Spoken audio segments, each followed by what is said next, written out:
Field marshal Asif Munir chief of defence forces مقرر۔ صدر مملکت آصف زرداری نے فیلڈ مارشل کی بطور چیف آف ڈیفنس فورسز تقرری کی منظوری دے دی۔ چیف آف ڈیفنس فورسز کی تقرری کی سمری وزیر اعظم شہباز شریف نے ایوان صدر بھجوائی تھی۔ فیلڈ مارشل سید آصف منیر 5 سال کے لیے چیف آف ڈیفنس فورسز ہوں گے۔ فیلڈ مارشل کو ملک کا پہلا چیف آف ڈیفنس فورسز مقرر کیا گیا۔ ان کے پاس آرمی چیف کا عہدہ بھی ہوگا۔ Air chief marshal Zaheer Ahmed Babar Sidhu کی مدت ملازمت میں 2 سال کی توسیع۔ ایئر چیف کی توسیع شدہ مدت ملازمت کا اطلاق 19 مارچ 2026 سے ہوگا۔ ایوان صدر میں غیر رسمی گفتگو کرتے ہوئے فیلڈ مارشل نے کہا کہ پاکستان اب اونچی اڑان کی طرف جائے گا۔ ملک کی صورتحال بہتری کی جانب گامزن ہے۔ سب ٹھیک ہے، سب آپ کے سامنے ہیں، ملکی امور بہتر ہو رہے ہیں۔ صدر مملکت اور وزیر اعظم شہباز شریف کی دونوں عسکری سربراہان کو مبارکباد۔ صدر آصف علی زرداری کا عسکری سربراہان کے لیے نیک خواہشات کا اظہار۔ وزیر اعظم شہباز شریف نے اپنے پیغام میں کہا کہ چیف آف ڈیفنس فورسز کی تعیناتی سے دفاع مزید بہتر ہوگا۔ تعیناتی عصری اور جدید جنگی تقاضوں سے ہم آہنگ ہے۔ فیلڈ مارشل آصف منیر کی قیادت میں ہماری بہادر افواج نے دشمن کو عبرتناک شکست دی۔ مارکہ حق میں شاندار کامیابی سے پاکستان کا نام پوری دنیا میں روشن ہوا۔ وزیر اعظم کی ایئر چیف ظہیر احمد بابر سدھو کو بھی مدت ملازمت میں توسیع پر مبارکباد۔ مزید کہا کہ ملکی دفاع کو مل کر ناقابل تسخیر بنائیں گے۔ عظمیٰ خان کی اپنے بھائی بانی پی ٹی آئی سے ملاقاتوں پر پابندی۔ حکومت کا اڈیالہ جیل کے باہر نقص امن پر کارروائی کرنے کا اعلان۔ وفاقی وزیر اطلاعات عطا تارڑ نے نیوز کانفرنس میں کہا کہ ایسا نہیں ہو سکتا، اڈیالہ جیل کے باہر روز تماشا لگائیں۔ جیل کے باہر غیر قانونی سرگرمی پر سخت کارروائی ہوگی۔ عظمیٰ خان کی بانی پی ٹی آئی سے ملاقات آج سے بند کر دی گئی۔ جس نے قانون کی خلاف ورزی کی اس کی ملاقات بند کر دی۔ کسی بھی صورت بانی کی انا کے سامنے سرنڈر نہیں کریں گے۔ وزیر قانون اعظم نذیر تارڑ بولے کہ سزا یافتہ قیدی سے جیل قوانین کے مطابق سیاسی ملاقاتیں ممنوع ہیں۔ ملاقات کے دوران سیاسی گفتگو پر بھی پابندی ہے۔ سپروائزنگ آفیسر سمجھے کنڈکٹ درست نہیں تو ملاقاتیں روک سکتا ہے۔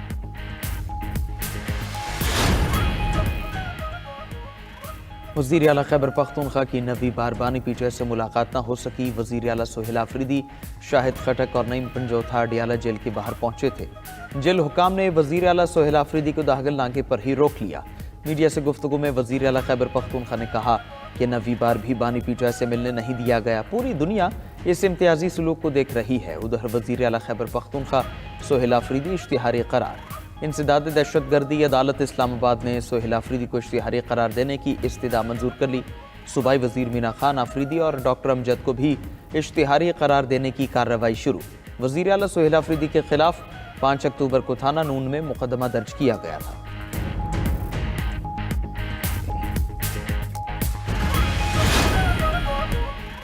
پاکستان کی برطانیہ سے عادل راجہ اور شہزاد اکبر کی حوالگی کی درخواست۔ وزیر داخلہ محسن نقوی کی برطانوی ہائی کمشنر جین میریٹ سے ملاقات۔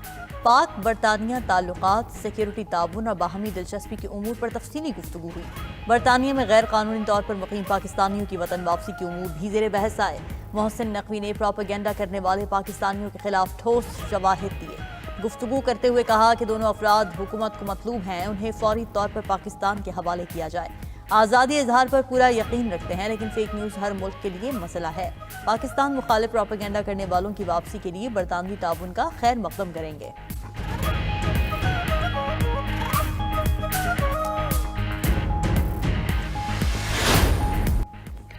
وزیر اعظم شہباز شریف کی کرغز سرمایہ کاروں کو پاکستان میں سرمایہ کاری کی دعوت۔ پاک کرغزستان بزنس فورم سے خطاب میں کہا چین کرغزستان اور ازبکستان ریلوے منصوبہ خطے کے لیے اہم ہے۔ کراچی اور گوادر پورٹس کرغزستان کے لیے رسائی کا بہترین ذریعہ ہو سکتی ہیں۔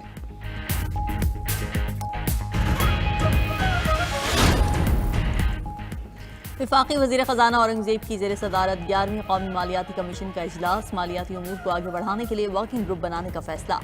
خیبر پختونخوا نے 7ویں NFC میں سابق فاٹا کی شمولیت کا مطالبہ کر دیا۔ دہشت گردی کے خلاف جنگ کا حصہ 1% سے بڑھا کر 3% کرنے کا مطالبہ۔ صوبے کا مجموعی شیئر 14.62% سے بڑھا کر 19.62% کرنے کا بھی مطالبہ۔ KP حکومت نے موجودہ NFC ایوارڈ کو متنازع قرار دے دیا۔ KP کے ساتھ ساتھ سندھ حکومت نے بھی صوبائی شیئر میں کمی کی مخالفت کر دی۔ اجلاس میں وزیر اعلیٰ سندھ اور وزیر اعلیٰ KP بطور صوبائی وزیر خزانہ شریک ہوئے۔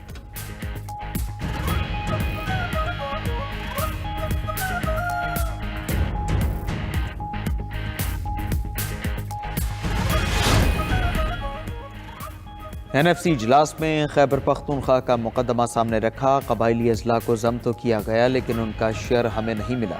وزیر اعلیٰ KP سہیل آفریدی کی اڈیالہ جیل کے قریب دہگل ناکے پر میڈیا سے گفتگو. کہا کہ میں نے اجلاس میں بتایا ہمیں ہمارا حصہ نہ دینا غیر آئینی ہے.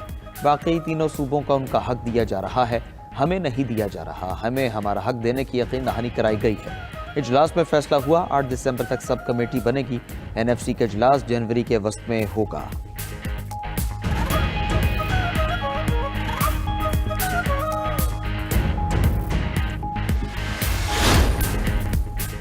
روسی صدر ولادیمیر پوٹن 2 روزہ دورے پر بھارت پہنچ گئے. نئی دلی ہوائی اڈے پر روسی صدر کا ریڈ کارپٹ استقبال. صدر پوٹن کے استقبال کے لیے خصوصی ثقافتی رقص پیش کیا گیا. بھارتی میڈیا کے مطابق دونوں ممالک کے درمیان لڑاکا طیاروں کے معاہدے پر بات چیت ہوگی. ایئر ڈیفنس سسٹم سے متعلق معاہدے بھی ہو سکتے ہیں.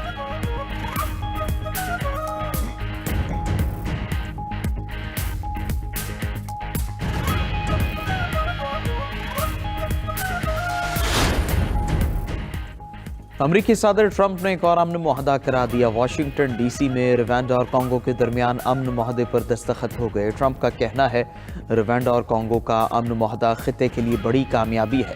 پرامن افریقہ دنیا کی معاشی ترقی کے لیے ضروری ہے. دنیا طاقت سے نہیں مذاکرات اور سمجھوتے سے آگے بڑھتی ہے.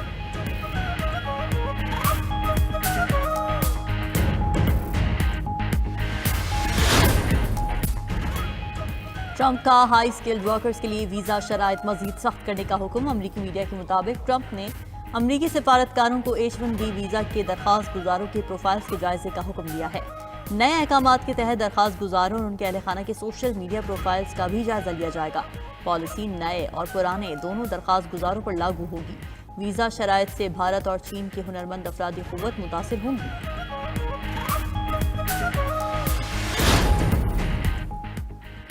برطانوی یونیورسٹیز کے ویزا قوانین مزید سخت. پاکستانی اور بنگلہ دیشی طلبہ کی بھرتیوں پر پابندی لگا دی. فائنینشل ٹائمز کے مطابق نئی پالیسی کے تحت ویزا مسترد ہونے کی شرح 5% سے کم رکھی جائے گی. بنگلہ دیش اور پاکستانی طلبہ کے ریجیکشن کیسز کی شرح زیادہ ہے. برطانیہ میں متعدد یونیورسٹیز نے انڈر گریجویٹ درخواستیں معطل کی. بنگلہ دیش کی سابق وزیر اعظم خالدہ ضیاء کو علاج کے لیے لندن منتقل کرنے کا فیصلہ. 80 سالہ خالدہ ضیاء دل اور سینے کے انفیکشن کی وجہ سے ڈھاکہ کے مقامی اسپتال میں زیر علاج ہیں. بنگلہ دیشی میڈیا کے مطابق خالدہ ضیاء کو آج صبح ایمبولینس کے ذریعے لندن منتقل کیا جائے گا.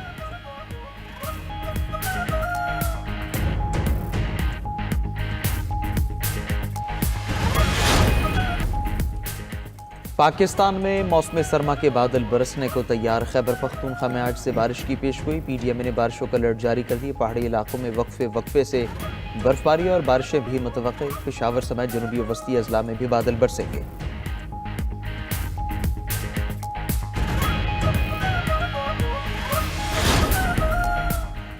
پنجاب میں موسم سرما کی تعطیلات کا اعلان. وزیر تعلیم پنجاب رانا سکندر حیات کا کہنا ہے کہ 22 دسمبر سے 10 جنوری تک تمام سرکاری اور نجی اسکولز میں چھٹیاں ہوں گی. تعلیمی ادارے 11 جنوری سے کھلیں گے.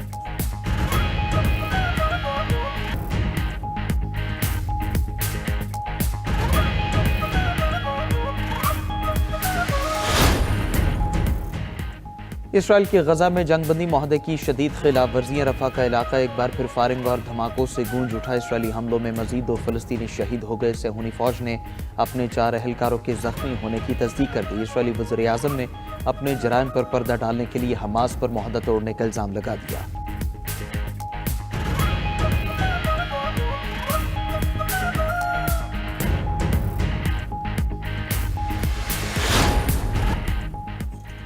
امریکہ اور یوکرین کے مذاکرات فلوریڈا میں ہوں گے. وائٹ ہاؤس نے تصدیق کر دی. امریکی خصوصی نمائندہ اسٹیو وٹکوف یوکرین کے قومی سلامتی کونسل کے سربراہ رستم امروف سے مایامی میں ملاقات کریں گے. یہ مذاکرات ماسکو میں روسی صدر ولادیمیر پوٹن کے ساتھ ہونے والی بات چیت کے بعد ہو رہے ہیں.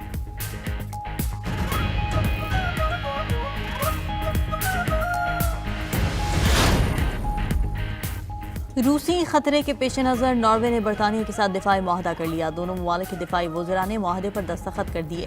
نئے معاہدے کے تحت دونوں ممالک ایک دوسرے سے جنگی ساز و سامان اور ٹیکنالوجی شیئر کریں گے. دونوں ممالک کی بحریہ اور فضائیہ ایک ساتھ شمالی اوقیانوس میں مشنز انجام دے سکیں گی. چینی ایئر لائن کا دنیا کی طویل ترین یک طرفہ پرواز کا ریکارڈ۔ چینی ایئر لائنز کے مسافر طیارے نے شنگھائی ایئرپورٹ سے اڑان بھری۔ پرواز کا چین سے ارجنٹینا تک فاصلہ 20,000 کلومیٹر تھا۔